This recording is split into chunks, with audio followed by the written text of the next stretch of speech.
కూరగాయలు, ఆకులు, ఆకుకూరలు, ఆవులు, మేకలు తింటాయండి, మేము తినము అనే పేషెంట్స్ మాకు చాలా మంది ఉన్నారండి. షుగర్ పేషెంట్స్ తీసుకునే ఆహారంలో కూరగాయల యొక్క ఇంపార్టెన్స్, ఎటువంటి కూరగాయలు తీసుకుంటే మంచిది, ఎటువంటి కూరగాయలు తీసుకోకూడదు అనేవి మనం ఈ వీడియోలో డిస్కస్ చేద్దాం.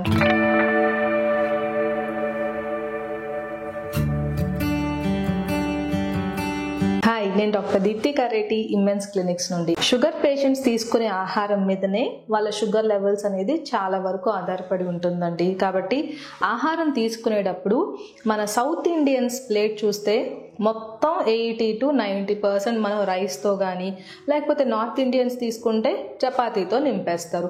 మిగిలిన 20% మాత్రమే వెజిటబుల్ కానీ ప్రోటీన్ కానీ తీసుకుంటారు.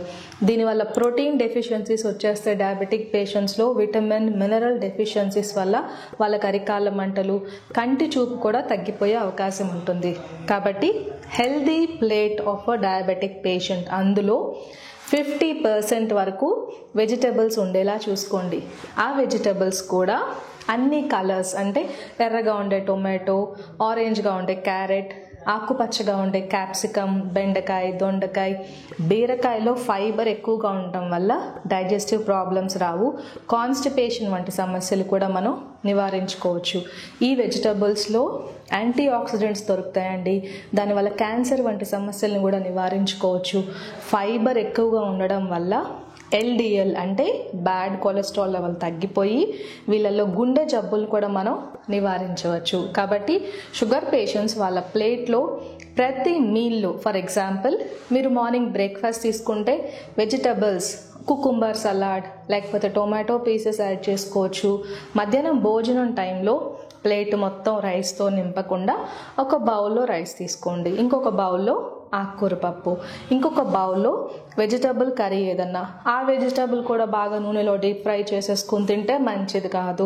తక్కువ ఆయిల్ వేసుకొని ఒక పులుసు కర్రీ లాంటివి తీసుకుంటే వెజిటబుల్స్లో ఉన్న న్యూట్రియంట్స్ అన్నీ కూడా శరీరానికి చాలా మేలు చేస్తాయి. ఇంకా దుంప జాతి కూరగాయలకు వస్తే పొటాటో అనేది హై గ్లైసిమిక్ ఇండెక్స్ ఫుడ్. ఇది కాంప్లెక్స్ కార్బోహైడ్రేట్స్ అయినా త్వరగా డైజెస్ట్ అయిపోయి షుగర్ లెవెల్స్ని పెంచేస్తుంది.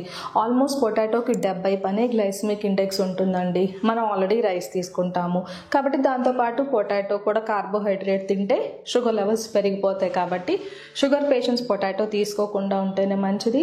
మాకు చాలా ఇష్టం అండి, మేము అసలు తినకుండా ఉండలేమంటే వారానికి ఒకసారి మాత్రమే, అది కూడా 2-3 పీసెస్ తీసుకుని లిమిట్ చేస్తే మంచిది. దుంప జాతికి చెందిన ఇంకొక కూరగాయ beetroot glycemic index medium glycemic index, అంటే త్వరగా షుగర్ లెవెల్స్ని పెంచదు, కానీ లిమిటెడ్ క్వాంటిటీలో డయాబెటిక్ పేషెంట్స్ తీసుకుంటే ఇందులో ఉన్న విటమిన్స్, మినరల్స్ వల్ల వీళ్ళకి బీపీ తగ్గే అవకాశాలు ఉంటాయి.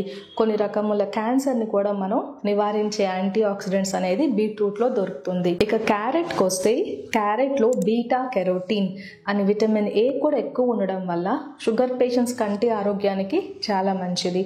కానీ క్యారెట్ని ఎక్కువ ఫ్రై చేసి తినకుండా జస్ట్ క్లీన్ చేసుకుని రా క్యారెట్ మాత్రమే తీసుకుంటే ఇందులో ఉన్న న్యూట్రియంట్స్ వల్ల డయాబెటిక్ పేషెంట్స్ హెల్త్కి చాలా బెనిఫిషియల్గా ఉంటుంది. కాబట్టి డయాబెటిక్ పేషెంట్స్ ప్రతి మీల్, అంటే బ్రేక్ఫాస్ట్, లంచ్, డిన్నర్లో కూడా వెజిటబుల్స్ రెగ్యులర్గా తీసుకోవడం వల్ల ఈ ఫుడ్ ఒక గ్లైసిమిక్ ఇండెక్స్ తగ్గిపోయి షుగర్ లెవెల్స్ త్వరగా పెరగకుండా ఉంటాయి. ఆకుకూరల్లో పాటు ఉండే ఫైబర్, కాల్షియం, మినరల్స్ వల్ల డయాబెటిక్ పేషెంట్స్లో బోన్ హెల్త్ కూడా ఇంప్రూవ్ అయిపోయి ఫ్రాక్చర్స్ అటువంటి సమస్యలు కూడా మనం నివారించుకోవచ్చు. కాబట్టి మీకు షుగర్ వ్యాధి ఉంటే మీ ప్లేట్లో 50% వెజిటబుల్స్ ఉంచుకోండి, 25% మాత్రమే కార్బోహైడ్రేట్, ఇంకొక 25% ప్రోటీన్, అంటే ప్లాంట్ ప్రోటీన్స్ అయితే మంచిది. పల్సెస్, లెగ్యూమ్స్ వీటన్నిటిలో ఉండేది ప్లాంట్ ప్రోటీన్స్. ఇలా మీ ప్లేట్ హెల్దీగా పెట్టుకుంటే షుగర్ వ్యాధిని ఈజీగా కంట్రోల్ చేయొచ్చు, మీకు ఎటువంటి కాంప్లికేషన్స్ కూడా రాకుండా ఉంటాయి.